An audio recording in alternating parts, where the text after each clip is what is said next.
G'day everyone, welcome to this week's Life on the Hulls. I'm Ross. I'm building a 42-foot catamaran, and I've built the thing pretty much from scratch. I'm at around about 5 years right now, and I built it from a mould that I purchased from a company that went out of business back in 2008. So this week's video essentially is going to be a lot of the smaller detail, and I'm starting to fit stuff that's actually not been made by me, and I'm really happy to see that. It's giving me the exciting finished product look, even though they're only dry fitted, and I'll elaborate on that as I go through the video. For now, please don't forget to like and subscribe and share it out to your friends. Anyone interested in boat building, I'm sure you'll find something in this video well worth watching. Thanks for joining me, and let's get into it.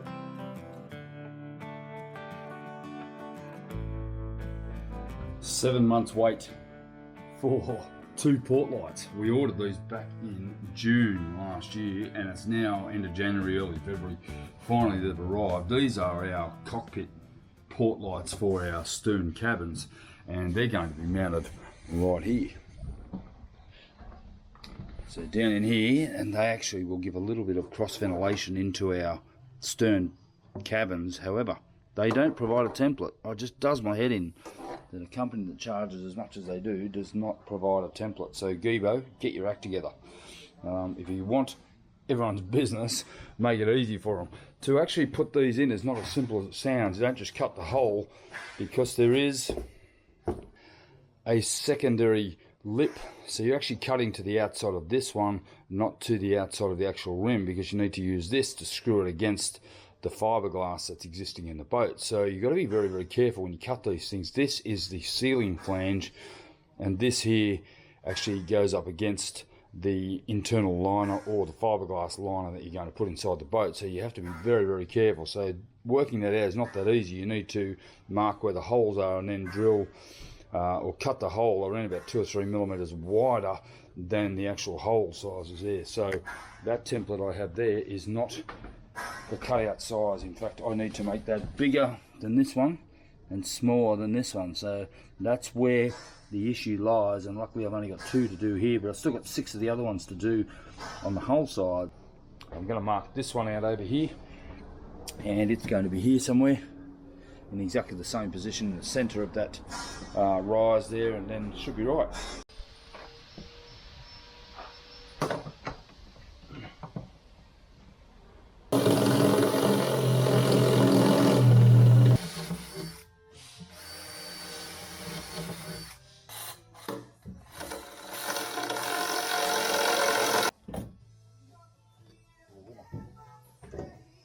Got this piece of my boat. I'm going to send this to Rick. What do you think, Jen? Cutting holes in our boat. Always makes me nervous. Fits in. Well, it's pretty perfect.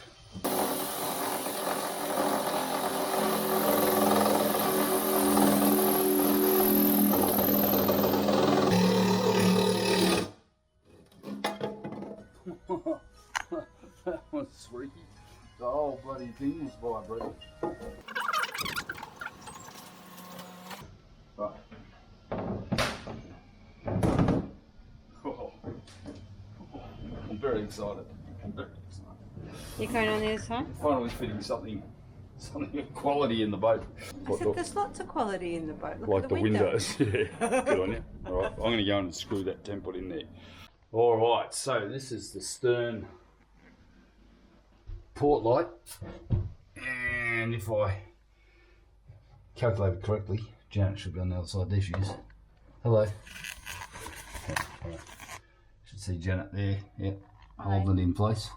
It's not quite level, and I've got a little bit of work to do to tidy that up because it's a bit messy because I hacked it with that saw, but it's in, and pretty happy to have that in. So yeah, you can see that's actually this port light over on the right.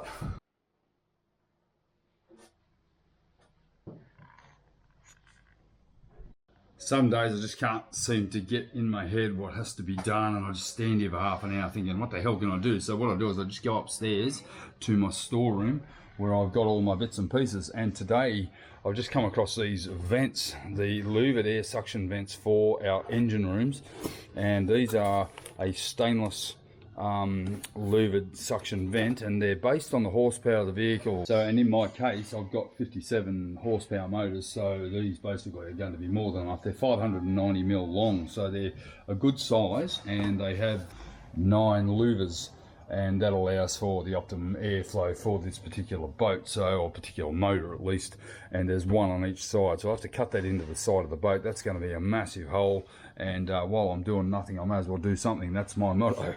So I'm all geared up here with the required tools, and I've just measured where these vents are going to fit on the wall of the boat here, so I'll get down and get those cut. That's going to be a pretty big hole on the side of our boat, but anyway, it's got to be done.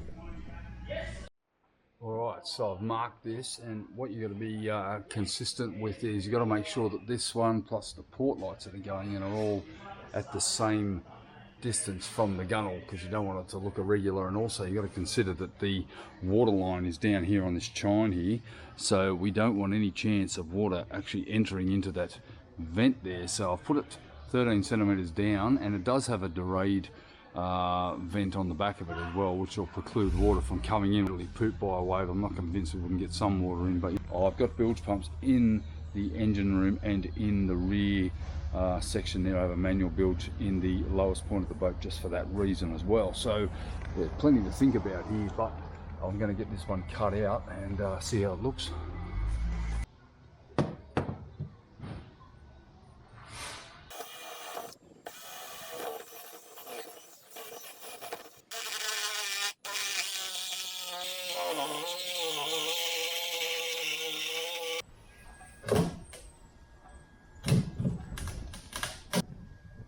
That's a big hole.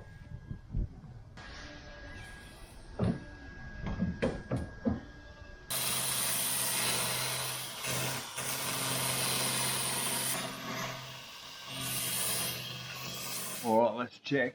Took a little bit of work to get it all sort of honed and ready, but I need to core in here, so I'm going to basically route this out, put in solid glass with vinyl ester and cotton flock just to bond this to the outside. I'll make sure there's absolutely no chance of any water ingress into this area here, and obviously we want to make sure there's no delamination, but let's see how this fits.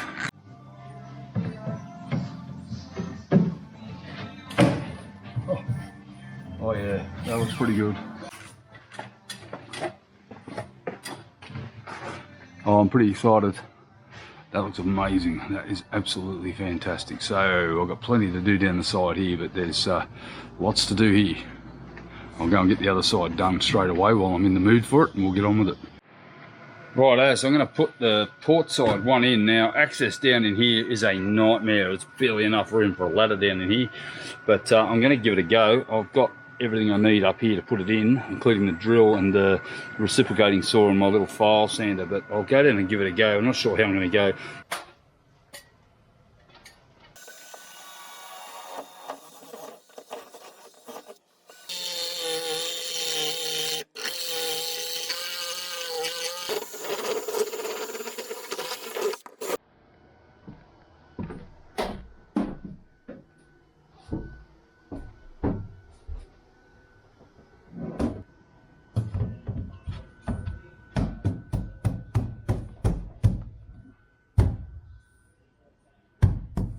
Job done. Wasn't easy, but it's done. That was a bastard.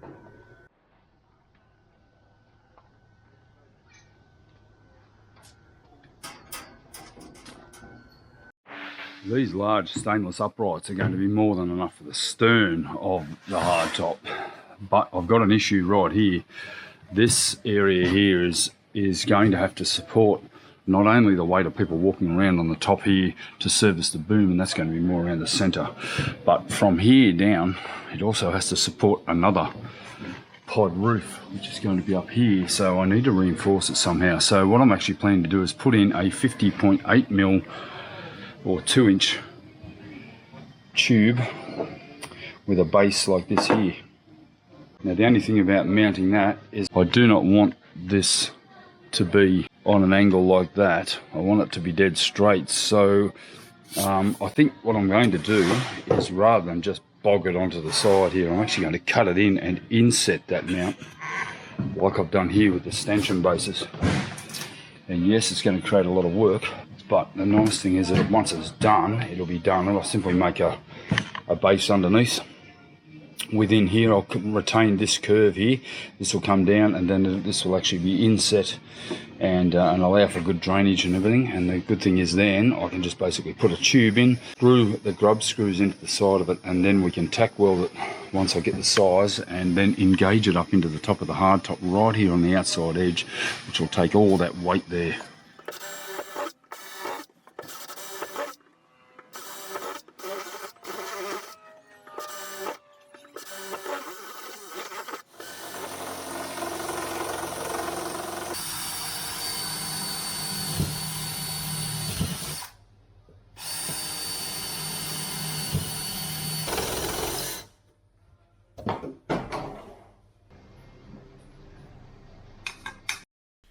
So very similar to our stanchion base, is a base of solid glass to be reinforced later was in order to make a solid base for the oval support base.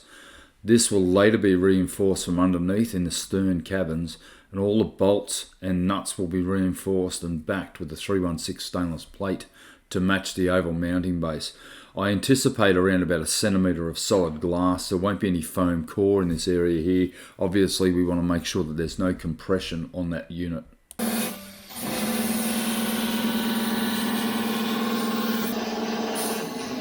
As you can see here, there's a hoard of detail required for such a small modification, but in keeping with the lines of the anti-skid pattern, it's important to pay attention to this. Adding a fillet to provide a radius around the sharp edges of the inset will also provide a suitable surface for finish laminating.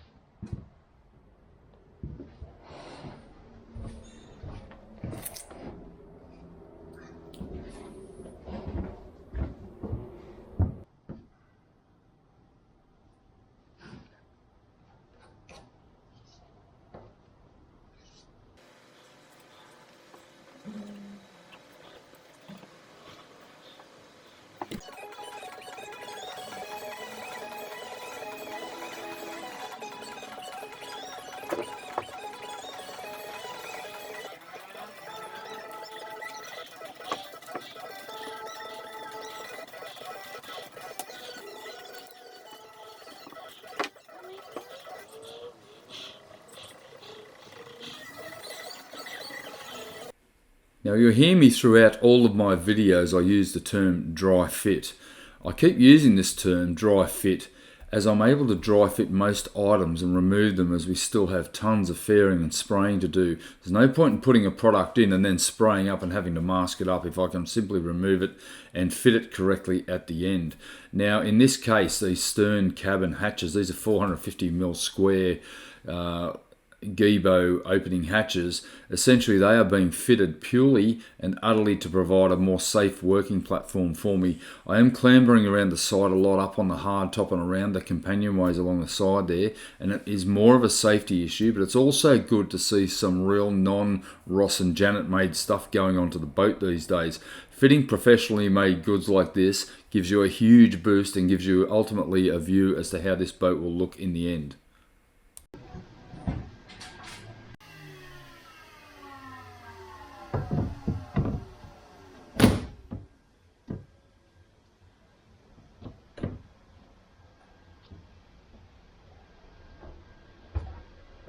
So I had one last job here to integrate these stairs in. This has been here for about a year and a half now, and my last job was to put another couple of layers on here just to tie them in. Got the peel ply on, and you'll notice here what I'm doing is actually laminating right over onto the beginning of the gel coat, and that means when I sand it out, I'll actually get a much smoother transition to the existing surface there, and I'll be cutting this anti-slip back a little bit, and I don't really know what I'm going to do. I'm going to put a little bit of anti-slip on the top here, but for now that's ready to sand out. I can get some fairing onto it.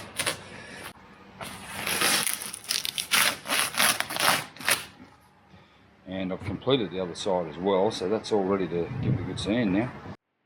It is my intention to have an upright support here, and I've bought these 50.8mm 2-inch, I guess you call them ovalised flanges, to provide a support here. I just cut a cardboard tube here to work out pretty much exactly where it's going to go up under the up under the hard top here. And it's going to look or resemble something like that. I spent a great deal of time doing the inset area here, but I need to scallop out the hard top here to make sure that this is fitted. Now, if I had planned this, I don't think I could have got it right, because there's no way I could have envisaged how this is going to look until I get it in place. But this is going to have to fit up in here, which means we're going to have to remove some of this hard top foam, and also potentially some of the side. And it is about 2 centimetres thick on the side here, so it's looking pretty good there.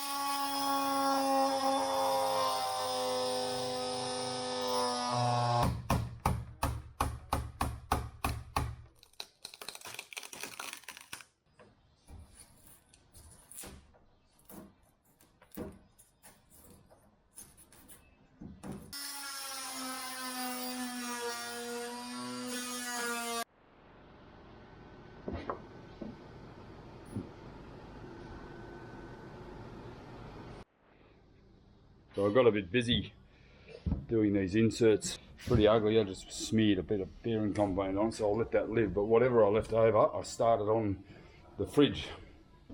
And I'll come back and do the whole thing this afternoon, at least get all the fairing compound out that I've got made up wherever I can, and that hopefully will, you know, just one less job we have to do at a later date.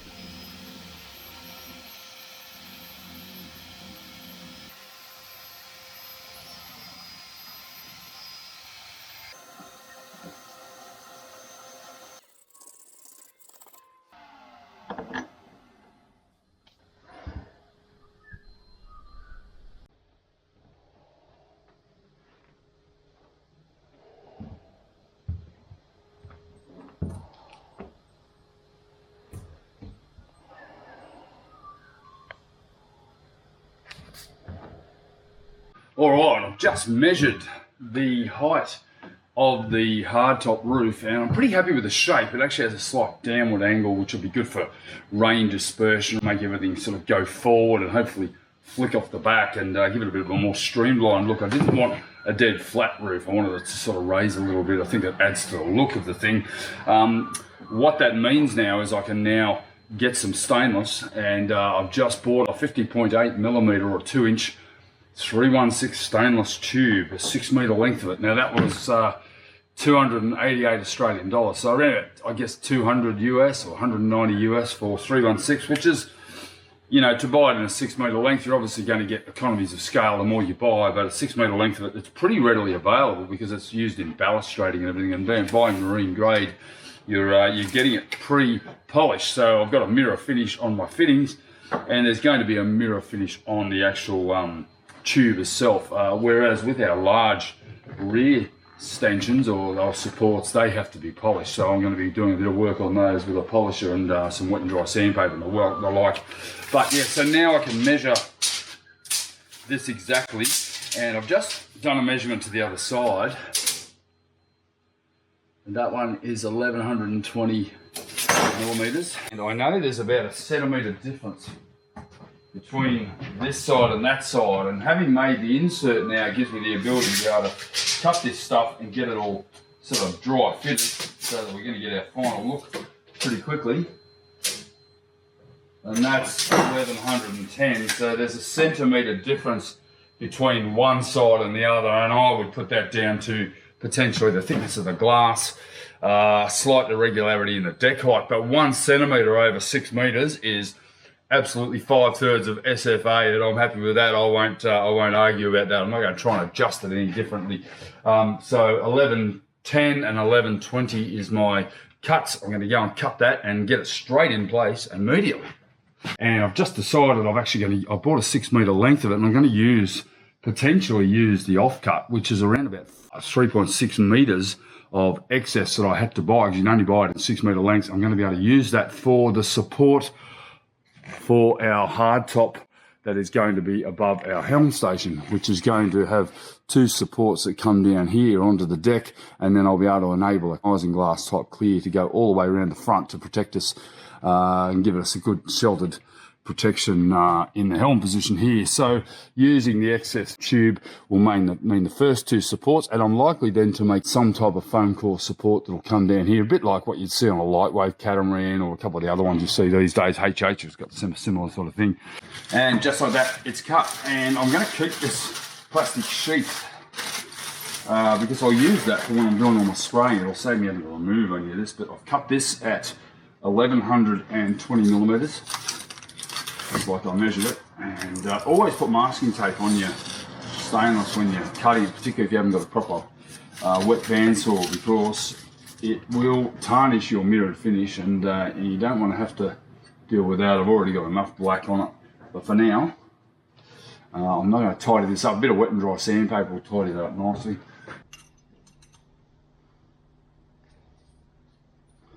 And as I said, I'll potentially weld TIG weld around the top of this just to make it complete.